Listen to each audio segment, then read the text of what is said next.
O Supremo Tribunal Federal, em votação unânime, decidiu manter presos de alta periculosidade e chefes de facções criminosas aqui na Penitenciária Federal de Brasília. A disputa na Justiça começou quando o governador Ibanez Rocha pediu ao Supremo que Marcos Camacho, o Marcola, apontado como líder do primeiro comando da capital, o PCC, não permanecesse no presídio de Brasília. Marcola foi condenado a 330 anos de prisão.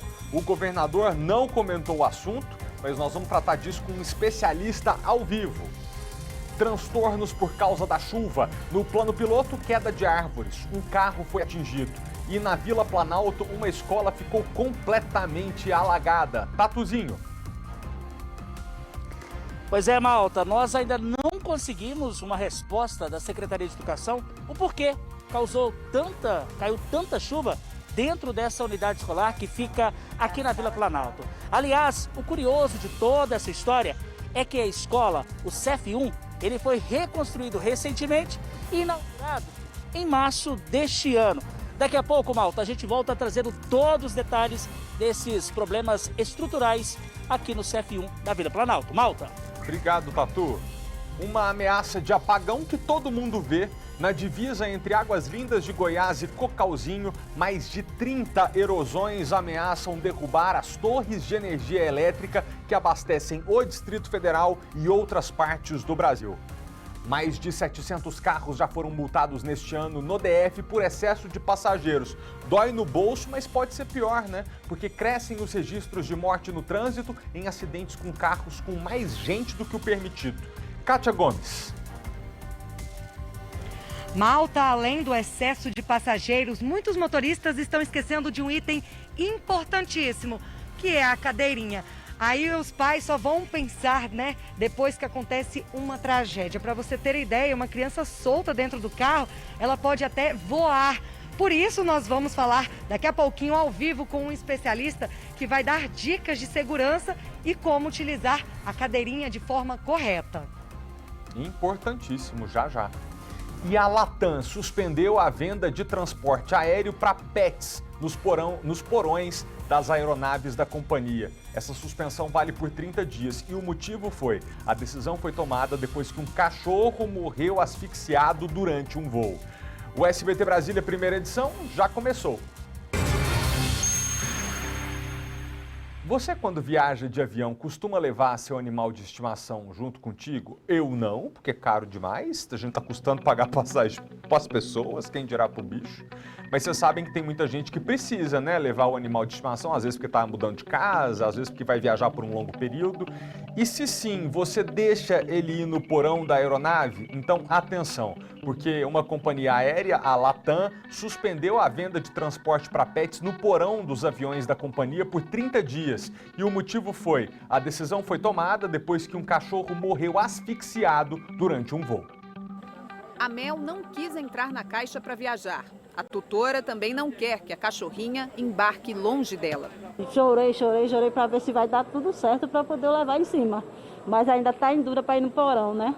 O medo se justifica. A convivência de 4 anos do Giuliano com o Weiser foi interrompida depois de uma viagem de São Paulo a Aracaju.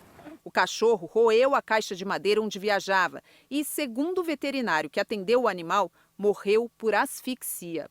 Giuliano diz que eles já tinham viajado juntos, mas que desta vez as orientações da Latam foram diferentes. Eles me informaram que teria que ser numa caixa de madeira e não seria mais possível que ele viajasse nessa de fibra. Eles abriram a caixa, viram se as medições estavam satisfatórias, tudo dentro do padrão deles, foi aprovado. Em nota, a Latam lamentou o ocorrido, diz que cumpriu os processos de forma correta e que já vinha fazendo uma análise profunda dos procedimentos neste tipo de transporte. Isso porque, no mês passado, mais um cachorro morreu durante uma ponte aérea da Latam, no voo São Paulo-Rio de Janeiro. A tutora publicou uma foto que repercutiu nas redes sociais. A suspensão da venda de transporte para pets vale para as viagens no porão das aeronaves em voos nacionais. Quem já adquiriu o serviço para os próximos 30 dias, segundo a companhia, vai poder embarcar o animal normalmente, adiar o roteiro ou até mesmo pedir reembolso. Este veterinário diz que o maior risco para os animais é o estresse aliado à exposição ao calor. O jejum é importante, dar água à vontade para ele também até algumas 2 ou 3 horas antes do embarque e fazer com que ele se acostume ou que ele não sinta um estresse de entrar naquela caixinha que vai ser usada na viagem. Ainda no assunto aeroporto, em setembro, o terminal de Brasília bateu recorde de movimentação desde o início da pandemia. Segundo a Inframérica, foram mais de 1 milhão de passageiros e 10 mil pousos e decolagens no mês passado. O feriado de 7 de setembro foi 36% mais movimentado do que o de Corpus Christi em junho. Esse é um reflexo da vacinação contra a Covid-19. Lembrando para você que as regras sanitárias continuam valendo. O aeroporto de Brasília é o segundo mais movimentado do país. E a empresa Uber foi condenada a indenizar um motorista que tinha sido suspenso do aplicativo por 33 dias depois de ter a conta clonada. O Flávio Luiz era motorista 5 estrelas. No primeiro mês trabalhando para a Uber, havia conseguido fazer 109 viagens. E entre uma viagem e outra, ele recebeu na plataforma da empresa uma mensagem que pedia para que um motorista enviasse do celular dele um código. Tudo começou recebendo uma chamada dentro da própria plataforma da Uber, né? Dizendo que era de um passageiro que eu teria que levar para a Embaixada dos Estados Unidos. E que por esse passageiro ser uma pessoa importante, chegaria um SMS para mim com um código que teria que ser passado para a plataforma, né? Assim que respondeu a mensagem de texto, o motorista se deparou com outra mensagem, dessa vez dizendo que a conta que ele usava para trabalhar havia sido acessada lá do Egito. A partir de então, o Flávio não teve mais acesso ao seu perfil, o que fez com que ele também deixasse de receber pelas viagens. Então tentei avisar eles que estávamos tomando um golpe, né? Que a empresa estava tomando um golpe. Fizeram pouco caso, não somente fizeram pouco caso, como bloquearam a minha conta, né? Como se eu tivesse sido conivente ao próprio golpe que eu tomei. Sem conseguir uma resposta, o Flávio acionou a empresa na justiça. A Uber foi condenada a pagar R$ 2.000 por danos morais e mais R$ 3.700 por danos materiais. O magistrado responsável pela sentença afirmou que a empresa não garantiu ao motorista a segurança esperada no uso do aplicativo. Ressaltou ainda que as provas mostram que a clonagem se deu a partir de ação de terceiros ocorrida no próprio aplicativo. Eu espero que essa oportunidade, esse processo possa fazer com que olhem com mais cuidado para os motoristas, parceiros, como eles mesmos chamam. Parceiro é parceiro, né? Não pode fazer um negócio desse. CPI da pandemia está acabando. O relatório final do senador Renan Calheiros foi entregue e distribuído aos membros da CPI da pandemia, que agora chega à reta final. O documento pede o indiciamento de 2 empresas e 70 pessoas. Entre elas, o presidente Jair Bolsonaro, 3 filhos dele, ministros e ex-ministros. No documento, o relator Renan Calheiros diz que o governo federal assentiu com a morte de brasileiros e brasileiras e sugere 72 indiciamentos ao Ministério Público.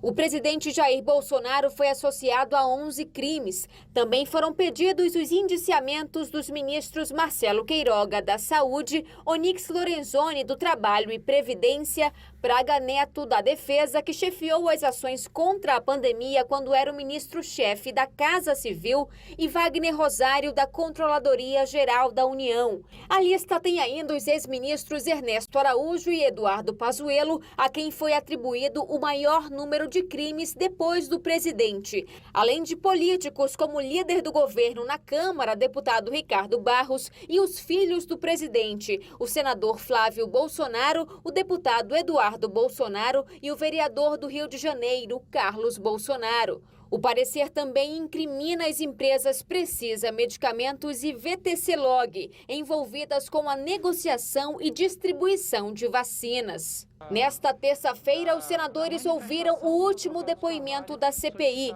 O farmacêutico Elton Chaves, que representa o Conselho Nacional de Secretarias Municipais de Saúde na Conitec, órgão que assessora ao Ministério da Saúde.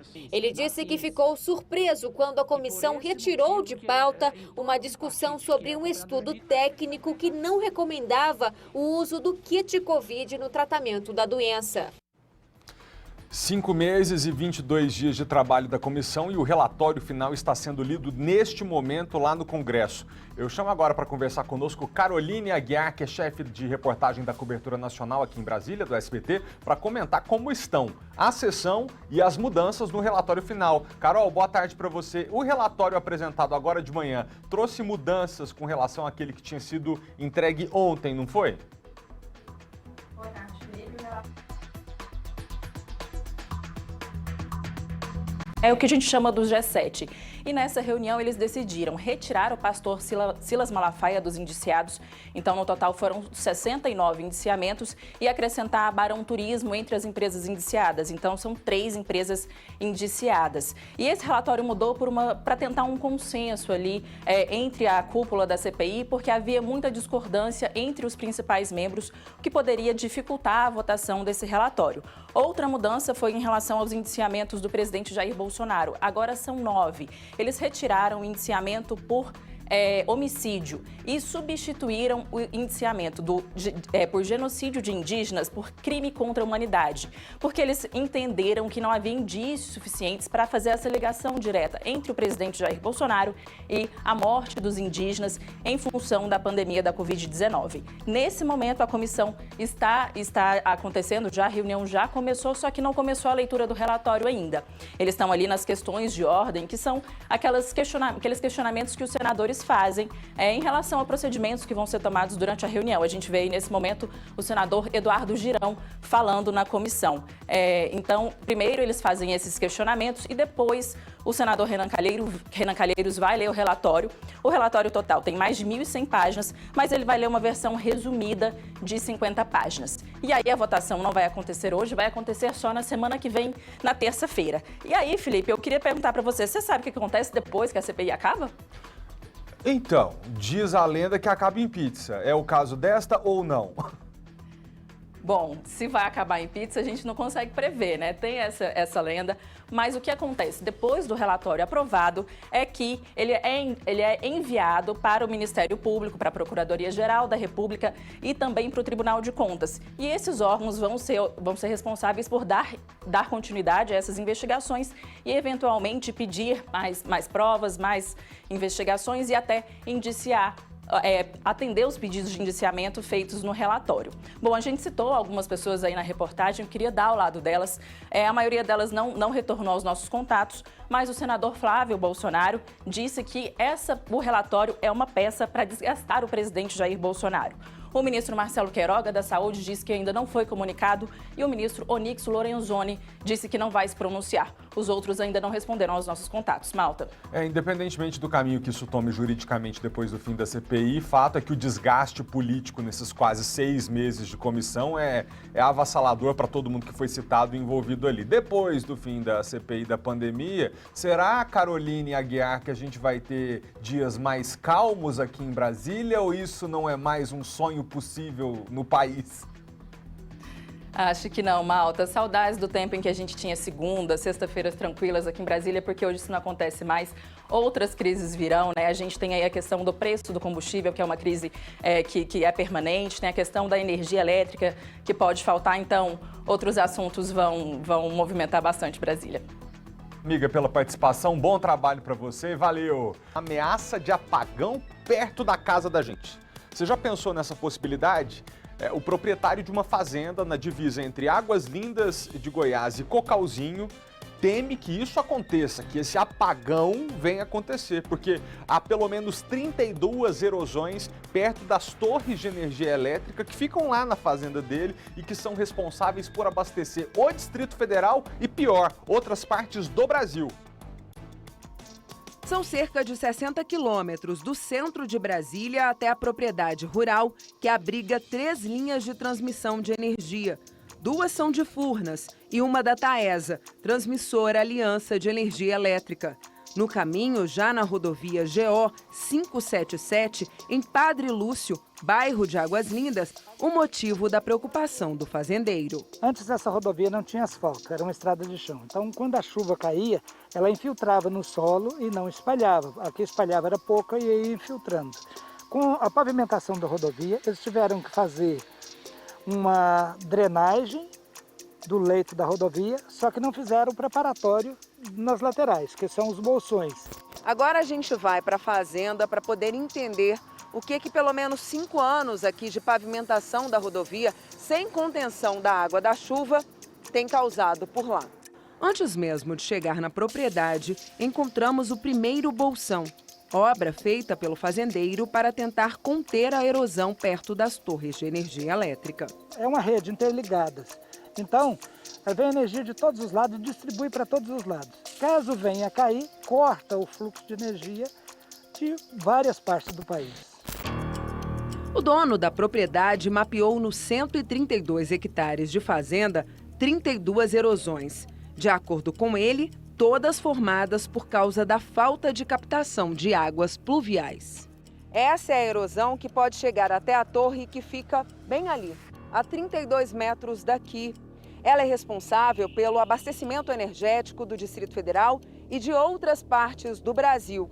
De acordo com o dono da propriedade, se a torre cair, o risco de apagão é certo. Nesse momento tem uma única moita de capim que está entre a parte limpa e a erosão e já está cavada por baixo. Caindo aquela moita de capim nessas chuvas agora, acredito que no máximo umas 30 chuvas ela já chega aqui próximo da erosão, porque está totalmente solto e desprotegido a área da torre e a área da erosão. O fazendeiro explica que a instalação de torres de energia elétrica na propriedade particular faz parte de uma resolução da ANEEL que declarou o local como área de utilidade pública. Ele conta que já entrou em contato com os órgãos envolvidos para tentar resolver a situação antes que o pior aconteça. A responsabilidade no momento é de Furnas e da empresa Taesa. Eles é que estão correndo o risco de causar um apagão no Brasil. Eles é que têm que resolver entre as prefeituras e eles, as prefeituras de Cocalzinho, Águas Lindas, Furnas, Taesa e o DR. Durante a reportagem, uma equipe da Secretaria de Meio Ambiente da Prefeitura de Águas Lindas fez uma vistoria na propriedade rural. Como a terra fica na divisa entre a cidade e Cocalzinho de Goiás, o superintendente de Meio Ambiente disse que, por se tratar de uma questão ambiental, é preciso uma análise detalhada para definir responsabilidades e soluções, o que deve acontecer nos próximos 30 dias. Vão ser feitos relatórios, foram feitos vários voos com o drone da prefeitura, né? E a gente sabe que um passivo ambiental ele não resolve somente com palavras, né? Precisa de relatório, precisa de todo um corpo técnico e uma avaliação técnica para que seja feito e que seja bem feito, né? Para que no futuro não venha a acontecer novamente uma nova erosão. Enquanto não se define quem são os responsáveis, o fazendeiro espera que as torres de energia elétrica não se abalem diante da erosão. O perigo é de apagão, que a gente acha que pode acontecer por falta de chuva, também pode acontecer se uma torre dessas desabar. Em nota, a Prefeitura Municipal de Cocalzinho afirmou que realizou uma visita de reconhecimento dos impactos ambientais na propriedade do seu Gilberto e que durante a visita foi identificado que já haviam sido adotadas medidas mitigadoras para a contenção dos processos erosivos. Diz ainda que, em acordo com o proprietário, se colocou à disposição para auxiliar nas atividades de recuperação. A Prefeitura admite que, se a recuperação não for feita a curto prazo, pode sim haver problemas com as linhas de transmissão. A Taesa, que é responsável pelas torres de energia, afirmou que não há processo erosivo que comprometa a integridade ou afete a capacidade de transportar energia da linha de transmissão Serra da Mesa Samambaia C3. Diz ela que é a única que ela se responsabiliza lá na região. A Taesa enviou uma notificação extrajudicial para as prefeituras municipais de Cocalzinho e Águas Lindas de Goiás pedindo providências urgentes.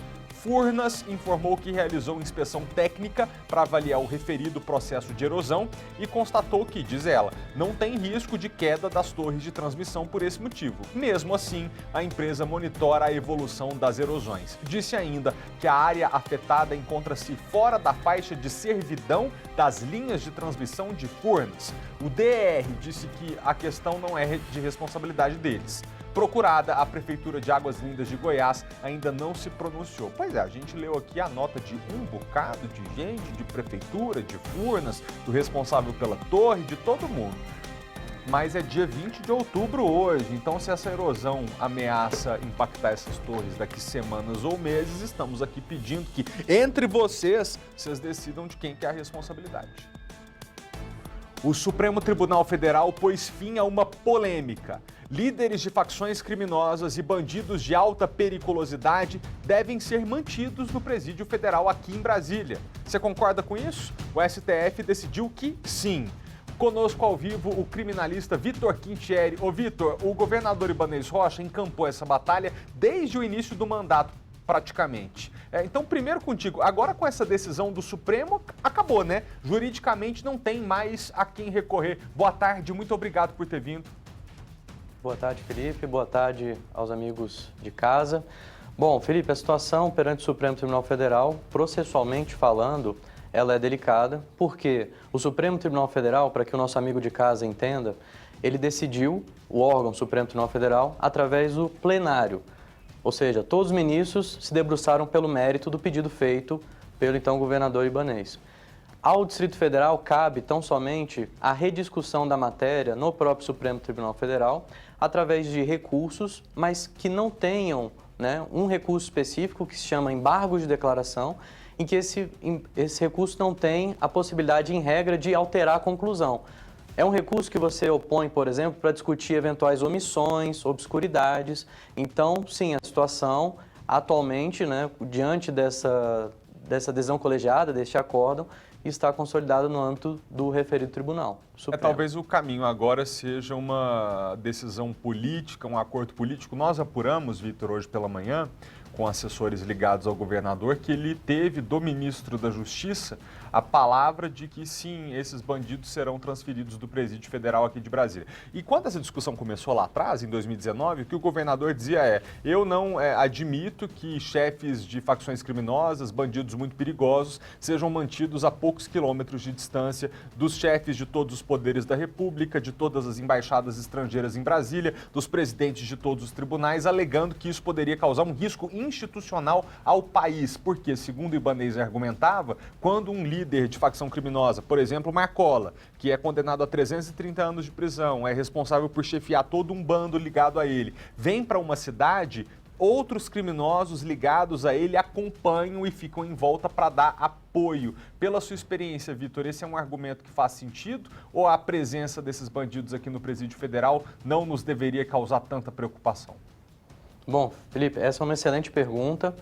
Claro que a transferência de pessoas de alta periculosidade gera uma preocupação inicial, mas para que a gente deixe claro, né, a situação do sistema penitenciário no Brasil, algo que foi inclusive destacado pelo ministro Luiz Roberto Barroso, relator da ação civil originária, é no sentido de que, primeiro, cabe à União a gestão do sistema penitenciário federal. O nosso sistema, até para o amigo ouvinte que nos acompanha com a sua audiência, é importante destacar que o sistema brasileiro nessa questão tem uma forte influência, inclusive, do sistema norte-americano. E o que isso significa? Que a União, ela não só pode, como deve gerir esse sistema, não só no sentido de possibilitar transferências, como possibilitar a segurança de todos aqueles envolvidos na operação, seja de transferência do próprio custodiado, dos agentes públicos, das pessoas que moram ao redor, como de toda a sociedade. Então veja que a União, no caso, gerindo o sistema penitenciário federal, tem condições de resguardar a segurança da população, não tendo sido apresentado, de acordo com o entendimento do Supremo Tribunal Federal, argumentos que fossem capazes de mudar essa dinâmica, certo? Entendi, quer dizer, o que está lá no Supremo não demonstra que a população de Brasília ou a estabilidade do país corra risco com a presença desses bandidos aqui. Você acha, Vitor, que outros estados poderiam eventualmente recorrer ao Supremo se a decisão tivesse sido contrária? Porque quem discorda do governador diz o seguinte, tá, você não quer o bandido aí perto do brasiliense, mas eu também não quero o bandido aqui perto do mineiro, do paulista, do amazonense. Então, quer dizer, ninguém quer, né? Em algum lugar teria que ser decidido onde esse pessoal ficaria. Então isso também poderia continuar a briga na justiça, porque outras unidades da federação poderiam argumentar, tá, por que no DF não, mas em Minas sim, em São Paulo sim? Certamente. Se a decisão não tivesse sido no sentido que o Supremo, né, concluiu, estaríamos diante de uma possível celeuma envolvendo unidades da federação. Lembrando que aqui no Brasil temos pelo menos 5 presídios federais em estados distintos. Então veja que a decisão do Supremo Tribunal Federal, além de declarar algo, né, que já está previsto na Constituição Federal, no sentido da competência para fins de gestão do sistema penitenciário federal, ela serve também para dar estabilidade e segurança jurídica a todo o país. Nenhuma cidade, né, se fizermos pesquisas quantitativas empíricas para a respectiva população, vai querer de ofício que essas pessoas que detêm, de acordo com a lei, uma alta periculosidade, fiquem em suas cidades. Agora, o que o Estado brasileiro deve garantir, e o que foi discutido também na ACO, é a segurança das pessoas ao redor, dos próprios presos, que muitas vezes são ameaçados de morte ou passam, né, por atentados contra a sua vida, como os servidores públicos responsáveis por essa segurança. Então, foi uma decisão, na minha leitura, acertada, né, por parte do Supremo Tribunal Federal e que está de acordo, inclusive, com o que foi feito, né? O Distrito Federal, assim como outros estados, eles concordaram com a construção de presídios federais, sabendo que são presídios, de acordo com a própria lei 11.671 de 2008 e o respectivo decreto que regulamenta a questão, sabendo que são presídios destinados a pessoas de alta periculosidade. Então, equilibrando a segurança, né, nos respectivos presídios, não há um elemento concreto para se temer. É isso. Ô, Vitor, você falou que concorda com a decisão. Se o governador te encontrar na rua, ele briga contigo, viu? Ele não gostou nada do que aconteceu. Falando sobre a aceitação do presídio aqui, o governador, à época, disse que tentou, inclusive, negociar, ressarcir a União o preço pela construção do presídio federal aqui em Brasília e assumi-lo para si, como se fosse do sistema prisional do Distrito Federal, incorporar a Papuda. Então, ele não gostou nada disso. Mas muito obrigado, viu? O que você queria complementar? Diga aí.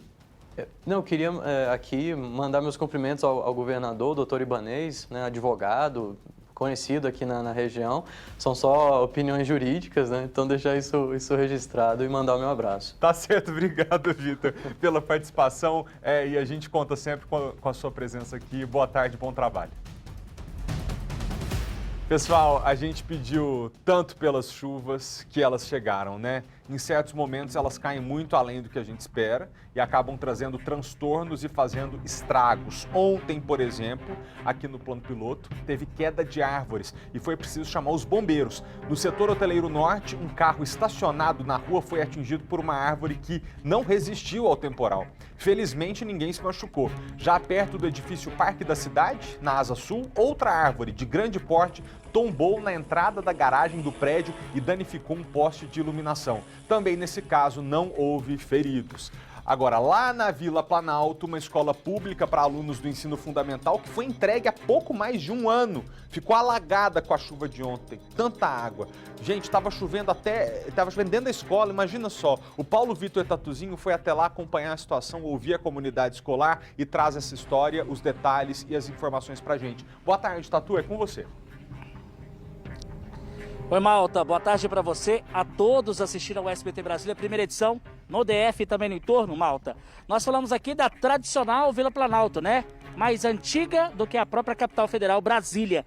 E veja só, o único centro de ensino fundamental aqui da Vila Planalto, ele passou por uma revitalização, uma reconstrução. Inclusive, eu pedi ao meu querido Edilson Cordeiro para mostrar, tá aqui a placa ainda, olha só, reconstrução do CF1 da Vila Planalto. Valor total da obra, R$ 7.163.482,65. Início, 30 de julho de 2018. Conclusão, 23 de julho de 2020. Mas só que essa obra foi concluída este ano, em março, né, Liliane? Se eu estiver errado, me corrija.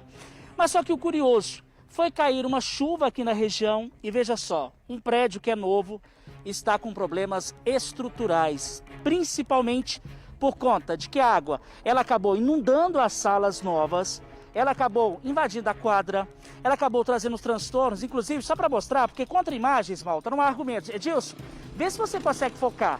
Veja só, bem próximo aqui a parte dos bebedouros, olha o tamanho da rachadura na entrada da unidade escolar. E esses problemas, Malta, têm trazido muitos transtornos para a comunidade escolar, professores, diretores, né? O pessoal que trabalha aqui né? Mas principalmente para os pais que estão com medo de deixar os alunos virem para a escola com medo de acontecer algo pior. A Liliane está aqui, eu vou chegar nela, que é a líder comunitária da região. Liliane, chega aqui para mim, por favor, vamos falar com a gente? Me fala uma coisa, que situação é essa? A gente recebeu diversos vídeos dessa chuva que caiu agora, a última chuva que caiu, com problemas lá dentro, né? Verdade.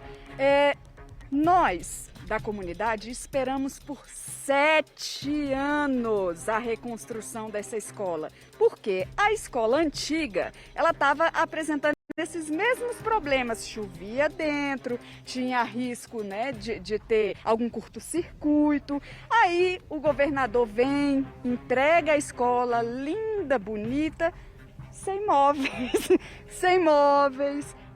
sem utensílios de cozinha. Se vocês pudessem entrar, vocês veriam que ali tem um refeitório, mas não tem nenhuma cadeira para as crianças, não tem armário para guardar os mantimentos, né? Não tem armário para os professores, né? Não tem nada. Como é que o governador entrega uma escola nova sem móveis? Não tem planejamento, ele não sabia que precisava de móveis. Agora, e com todos esses problemas estruturais, não tem fiscalização de obras no GDF? Inclusive, Malta, Liliane está falando dessa questão aí, nós até acompanhamos aqui, assim que a gente estava, conversamos com alguns pais, alunos que estavam saindo aqui. Essa escola, por exemplo, que é o CEF1, ele atende cerca de 500 alunos, né? É o único CEF da região e os pais também questionam isso. Os próprios alunos, eles falaram, a gente vai ter uma matéria no SBT segunda edição, com relato desses alunos, desses pais, sobre esses problemas estruturais. A parte da manhã já saiu, agora por volta de 1h15 deve chegar a parte do período da tarde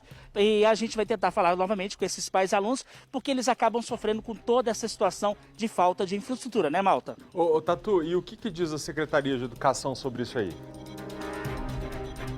Malta, meu amigo, nós tentamos por diversas vezes, né? Você sabe que a nossa produção jornalista ela é bem ágil, atenta a tudo e a todos. Ela acabou ligando para a assessoria diversas vezes. Até agora, nós não obtivemos resposta. Mas o curioso, enquanto estávamos aqui posicionados para entrarmos ao vivo com a Liliane, para falar desses relatos, desses problemas, tinha um pessoal da parte de marketing, de comunicação, gravando vídeos aqui no interior dessa escola que foi reconstruída e entregue à comunidade. Malta.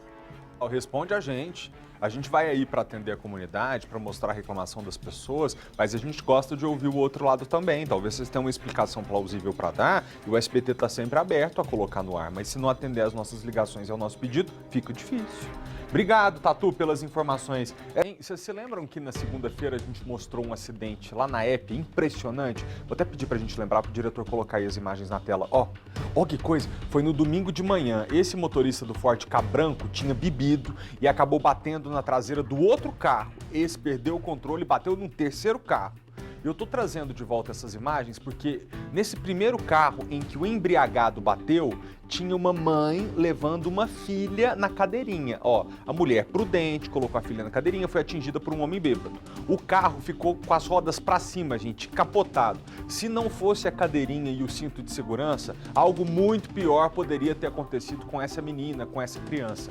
O Detran divulgou que houve um aumento de 17% nos 9 primeiros meses desse ano em relação a 2020, no número de motoristas que transportam crianças sem os equipamentos de segurança. Até setembro, agora, foram 2.689 adultos transportando crianças de forma insegura. Isso é um perigo. Esse acidente que a gente viu aí na Épia mostra muito bem a importância desses equipamentos, porque mesmo que você se garanta que você seja um bom motorista, não dá para ter certeza sobre a habilidade ao volante ou a mesma responsabilidade do outro motorista. Porque esse outro aí poderia ser até um bom motorista, mas estava bêbado, irresponsável. Bateu no carro que tinha a mãe e a menina, que só se salvou porque estava na cadeirinha. Então a gente precisa lembrar da importância desse equipamento. A Kátia Gomes está nesse momento com o presidente da Associação Brasileira de Medicina do Tráfico do DF, Abramet. Kátia, boa tarde para você.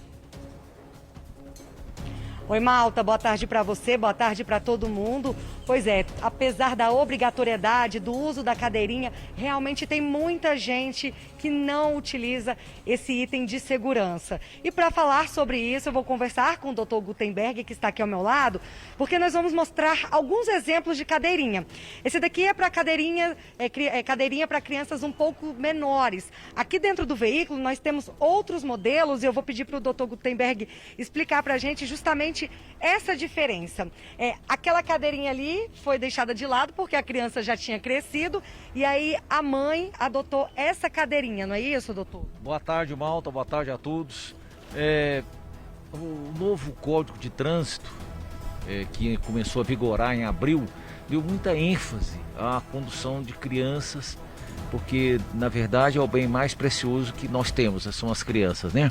Então nós temos as cadeirinhas quando o bebê sai do hospital, e é o bebê conforto. Inclusive aqui em Brasília, alguns hospitais obrigam as mães a andar com o bebê conforto. Ele não consegue sair do hospital se não tiver o bebê conforto. E essa criança, até 1 ano de idade, é o bebê conforto, e ela fica de costas para o painel do carro. Por quê?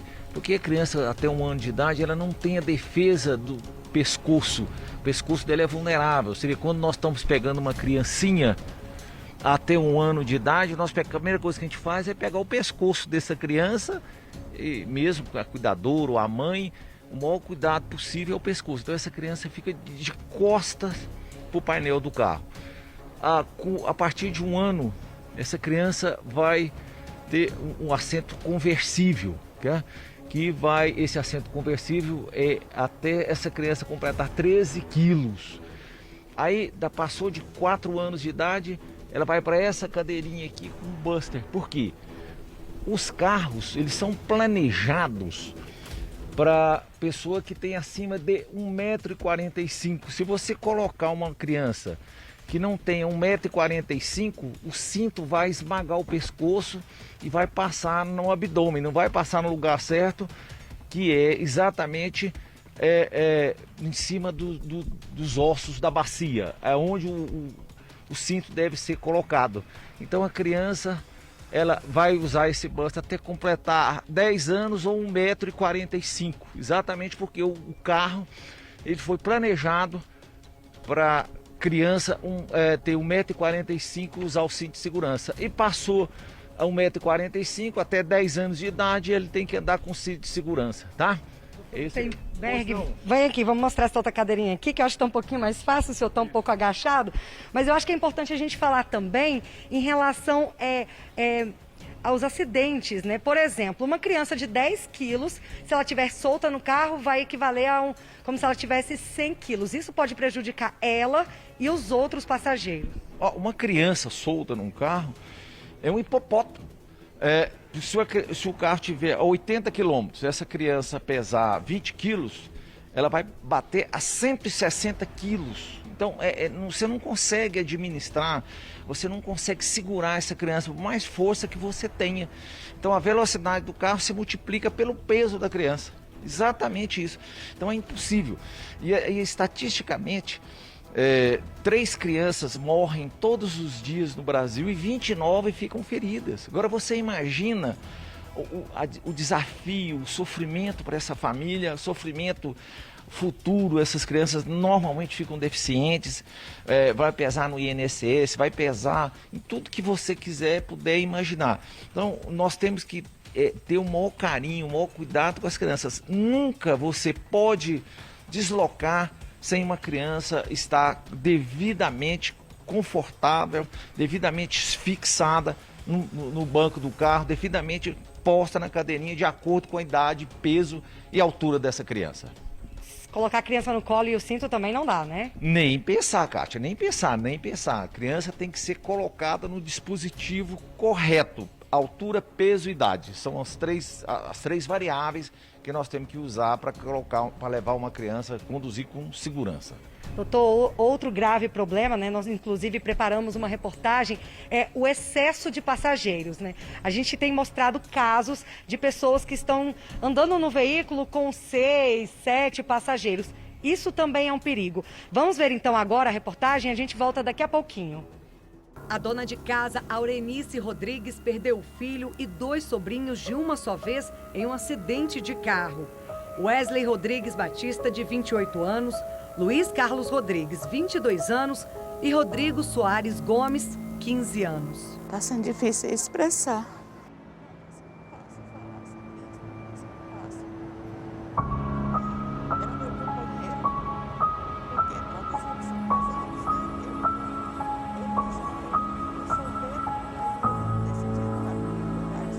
Seis jovens com idade entre 15 e 28 anos morreram no acidente no dia 5 de setembro. Eles tinham saído do DF para passar o feriado da Independência na região do Lago Corumbá 3.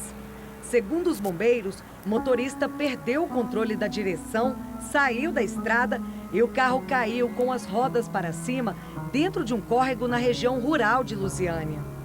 A Aurenice acredita que o que causou o acidente foi a situação precária da ponte.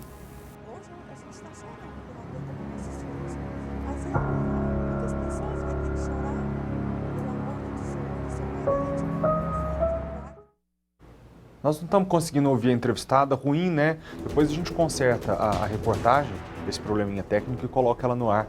Ô, Kátia, mas ainda falando sobre excesso de passageiros, sobre transporte adequado de criança, gente, é uma mudança cultural, tá? É cultura mesmo que a gente tem que mudar. Hoje a gente sabe da regra, sabe da importância e pode agir diferente. Quando eu era criança, meu pai e a nossa família foi num comboio de 3 carros de Uberlândia para Maceió, são 2.000 quilômetros, numa D20, com as crianças tudo atrás em cima dos colchões. Quer dizer, já pensou? Não só transportava fora da cadeirinha, como transportava deitada na carroceria. Hoje em dia ninguém mais faz isso, sabe do perigo que corre. Então também transportar adequadamente com relação ao número de passageiros, Kátia, que eu queria que você comentasse isso com um especialista, é muito importante. O povo está achando que carro é van, coloca 15 pessoas dentro de um carro.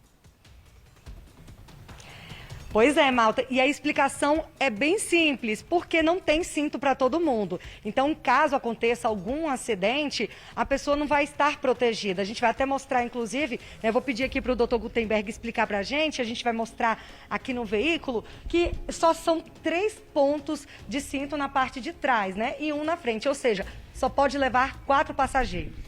Malta, a Kátia preparou a matéria e nós fomos uma felicidade muito boa, porque nós temos aqui um carro que pode carregar 7 pessoas e nós temos ali um carro para 5 pessoas. Eu queria pedir para o cinegrafista dar um look no outro carro ali.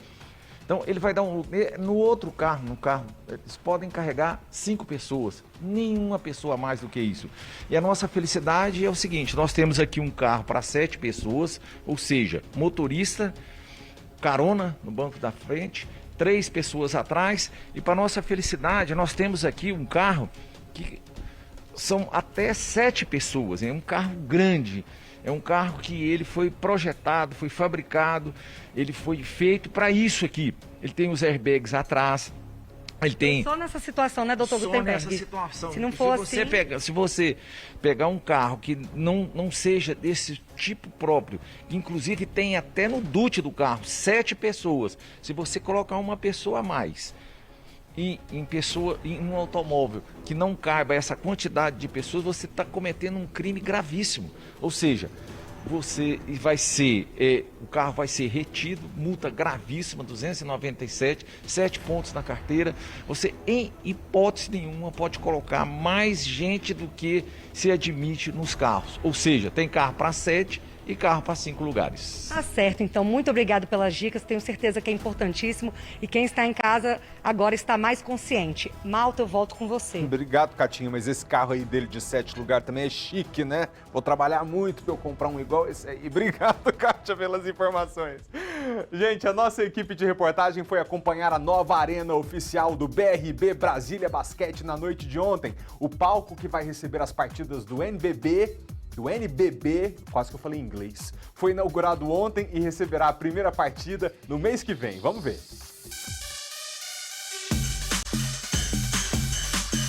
O ginásio Nilson Nelson virou a arena oficial do BRB Brasília Basquete. O espaço foi todo reformado. Ganhou um centro de fisioterapia, vestiário. Cada jogador tem seu nome gravado no banco. Foi a primeira vez que eles viram de perto toda a estrutura. Brasília precisava voltar a ter essa credibilidade, essa estrutura. E isso que está sendo entregue para nós hoje é uma estrutura de primeiro mundo. E agora tem tudo para a gente fazer o nosso melhor dentro de quadra no campeonato. A tela de LED de quase 100 metros quadrados chama a atenção de quem entra na arena. É o maior telão indoor do Brasil. O lançamento oficial do espaço contou com a presença do presidente da Arena BSB, o presidente da empresa Deled, além do CEO do BRB Brasília Basquete e o presidente do Banco de Brasília. Todos crescem juntos. Numa casa como essa, certamente estimula a torcida a estar presente, estimula os jogadores a desempenharem melhor, faz com que a gente possa trazer nossos clientes com orgulho, atrair mais turistas, todo mundo cresce. As estrelas do clube foram oficialmente apresentadas. É muita novidade. Foram 10 novas contratações. Representando o time, Arthur Belchor, Ronald Hudson, Ricardo Fischer e o americano Zach Graham. A gente tem um ambiente hoje muito melhor do que do ano passado, do que outros anos atrás. Um time mais unido e coeso em todas as esferas de jogadores. Então essa que é uma grande motivação, você ter esse time de pessoas que se gostam, pessoas que se querem junto com o único objetivo que é vencer os jogos e ganhar títulos. Na quadra, por enquanto, não tem jogador. A primeira partida da temporada é na próxima semana, só que lá em São Paulo. Mas o duelo aqui já tem data marcada, 4 de novembro contra o Pinheiros. Já poder de verdade unir entretenimento ao esporte. A nova casa, a nova Arena BRB vai comportar todos os tipos de evento e dentro de uma partida de basquete a gente vai poder fazer todas as ativações igual é visto no mundo inteiro. Então agora o Brasil e principalmente Brasília tem uma casa do tamanho do basquete. Brasília vem para competir, Brasília vem para brigar em cima.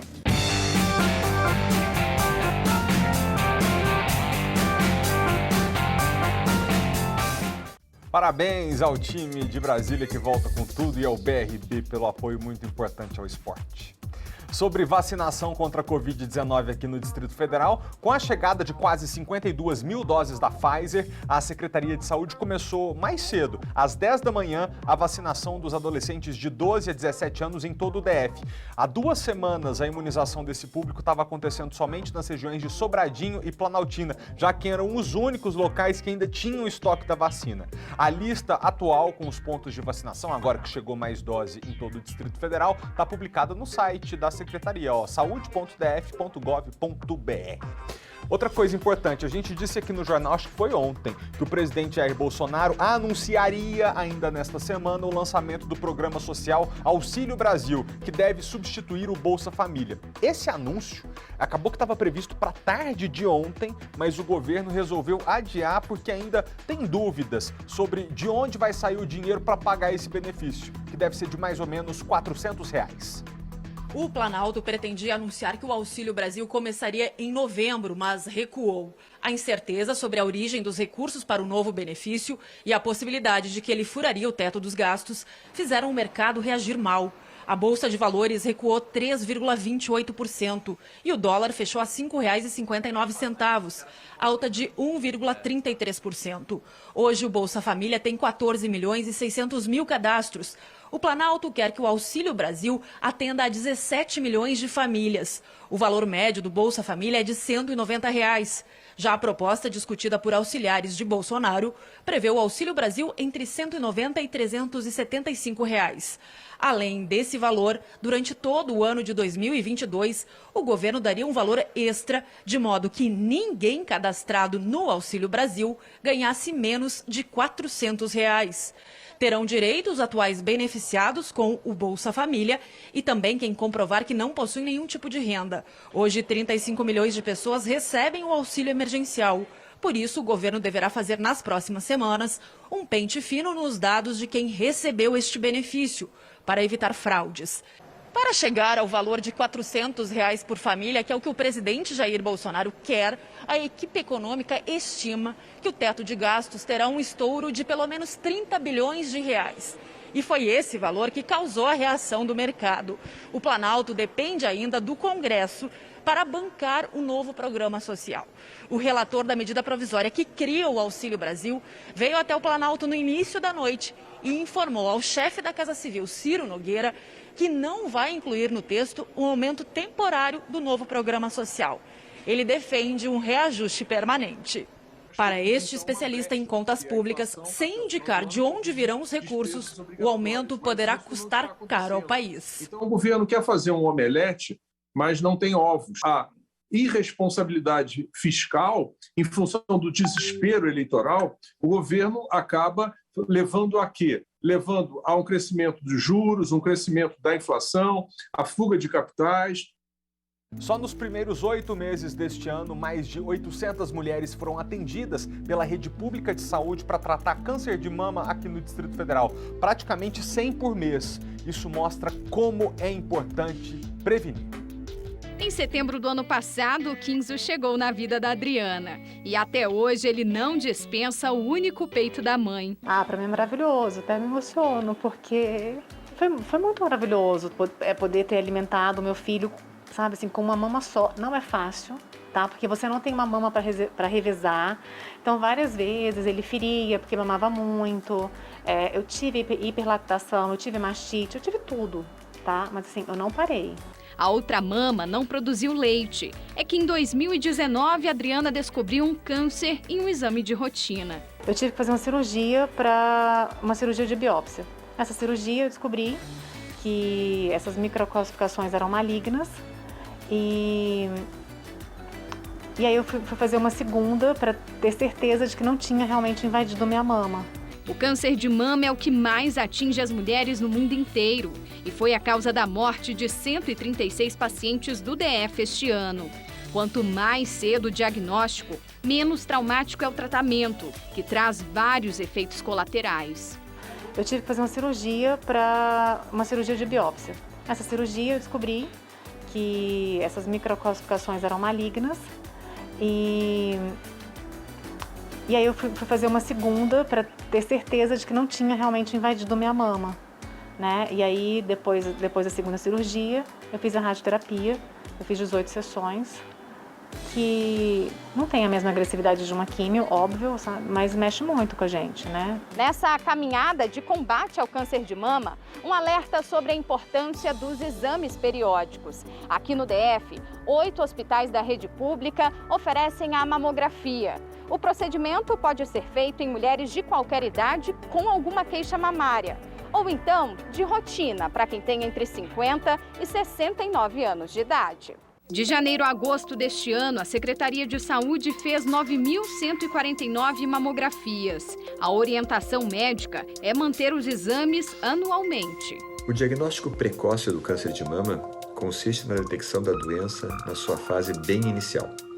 Isso pode ocorrer através da palpação de um pequeno nódulo pela mulher ou, idealmente, através do diagnóstico feito pelos exames de imagem em mulheres assintomáticas. Ele não evita o aparecimento da doença, mas ele possibilita uma chance de um tratamento muito menos agressivo e muito mais eficaz. Adriana teve a bênção de engravidar assim que terminou a radioterapia. Ela continua o acompanhamento médico, até porque tem mais um motivo para seguir em frente. É maravilhoso, sabe? Assim, é a melhor coisa. Eu falo assim, gente, se eu tivesse as duas mamas, esse menino ia mamar até os 10 anos de idade, entendeu? Que é bom demais, assim, sabe? É acolhedor, é amor, é tudo, assim. Adriana, há quanto tempo a gente se conhece? Eu não sabia dessa sua história. Parabéns pela conquista, pela superação e pelo exemplo que você se torna hoje, mais ainda, para tantas milhares de pessoas que nos acompanham aqui ao vivo pelo SBT. Você, mulher, especialmente neste mês do Outubro Rosa, quando a gente tira tanto espaço aqui da mídia para lembrá-la da prevenção, não deixe de cuidar da sua saúde, a sua família te ama, seus amigos também. Muito importante que você se previna para estar presente com quem te ama e para viver a vida feliz que te espera daqui para frente. Nos dias 22 e 23 de outubro, aqui no SBT, mais conhecidos como sexta e sábado agora, você vai acompanhar uma programação especial da 24ª edição do Teleton. E nesse assunto, a gente conta agora, com muito orgulho, a história do nadador brasiliense Wendel Bellarmino, que conquistou 3 medalhas na última Paralimpíada de Tóquio. O amor pela piscina começou cedo, aos 3 anos de idade. Mas foi apenas em 2013 que o Wendel Bellarmino decidiu transformar a diversão em profissão. Um ano depois, conheceu o homem que o transformaria em atleta profissional. O paratleta nasceu com glaucoma congênito, passou por 6 transplantes de córnea e, mesmo assim, perdeu a visão de forma gradativa. Apesar da deficiência visual, Wendel já venceu competições regionais, nacionais e mundial. Este ano, ele realizou o sonho de todo paratleta: competir em uma Paralimpíada. Eu tinha o sonho de ir para uma Paralimpíada, de ganhar uma medalha paralímpica e de ser campeão paralímpico. Não necessariamente tudo numa vez só, né? Tudo da primeira vez e muito menos na primeira prova, né? Então, assim, foi a realização de 3 sonhos que eu tenho desde que eu descobri que existia o esporte paralímpico. O Wendel não ganhou apenas uma medalha. Ele trouxe para o Brasil 3, uma de cada cor: ouro, prata e bronze. Eu fico muito feliz, sabe? Saber que o trabalho deu certo. Todo o esforço, o esforço meu, da minha equipe multidisciplinar, né? Do Marcão, que está todo dia na beira da piscina. Significa muito, né? Significa que o esforço de cada pessoa que estava ali me ajudando funcionou, deu certo. A primeira vez que um técnico de Brasília e um atleta de Brasília foram para a Paralimpíada, e ainda ir para uma Paralimpíada e voltar com 3 medalhas, né? Isso é um fato, é uma campanha sensacional, notas 1000, né, de campanha. Antes de viajar para Tóquio, o Wendel tinha uma rotina intensa de treinos, de segunda a sábado, na piscina e musculação 3 vezes na semana. Mesmo passando a competição, não vai ter moleza. Agora, o esforço é para conquistar o recorde mundial, que é de 25 segundos e 27 centésimos. Ele é um garoto que é fantástico, né? E eu digo que é uma carreira, para mim, meteórica, né? Porque em 6 anos você tem um atleta que é iniciante e ele já alcançar uma Olimpíada. Tudo que a gente tinha que conquistar nessa subida, a gente conseguiu chegar, né? Então, para mim, falta só um WR, que é um recorde mundial. A gente conseguiu bater alguns recordes mundiais, né? E continuar, né? Continuar o sonho aí de estar representando bem o país. Orgulho do treinador e também da família. Não é porque é meu filho, mas tudo que ele pega para fazer, ele quer fazer bem feito, né? É uma pessoa assim, muito caprichosa, muito estudiosa, né? Mesmo com as deficiências que ele tem. Ele é uma pessoa que, quando ele fala fluente o inglês, ele sempre se esforçou, né? E sempre gostou também de competição, né? Força, garra, perseverança e superação. Palavras que definem um atleta que nunca deixou a deficiência visual vencer a competição da vida. A deficiência, ela nunca vai ser um obstáculo, independente de qual ela seja. Eu acho que todo mundo pode fazer o que quiser, desde que tenha uma adaptação necessária, né? Dá para realizar um sonho, basta você querer e correr atrás.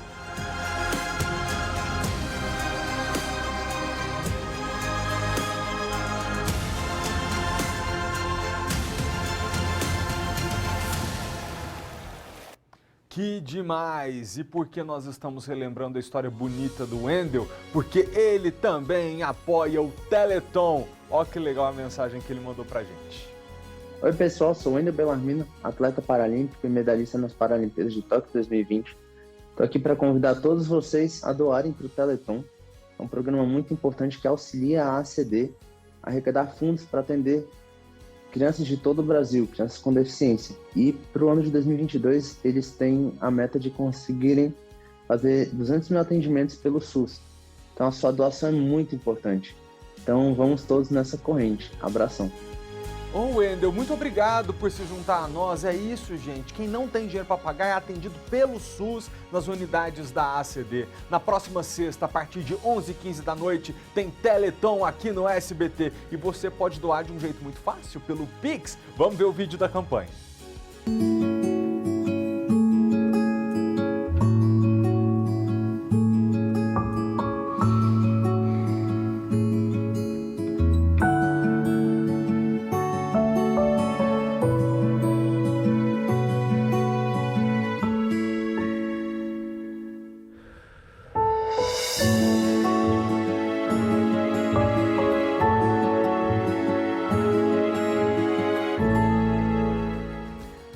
Gente, mas é lógico que a doação clássica por telefone aqui fez valer essa campanha que agora já dura dura 24 anos, continua valendo. Então, para doar R$5, ligue 0500 123 4505. 5 eu já doei, aí parece que só pode uma vez. Para doar R$20, 0500 123 4520. Para doar R$40 é 0500 123 4540. Para doar qualquer valor, você usa a chave Pix, que é o e-mail doeteleton@aacd.org.br. A ACD precisa da sua solidariedade, precisa da sua doação. Então junte-se a nós, vamos fazer desse Teleton a maior corrente do bem do Brasil. Por que eu tô ligando aqui no celular? Para ver se dá tempo da gente ao vivo ouvir qual que é a mensagem que você vai escutar quando a sua doação der certo. É nessa sexta-feira agora. Eu não estarei lá em São Paulo, porque... Olá, você está doando R$20 para o Teleton.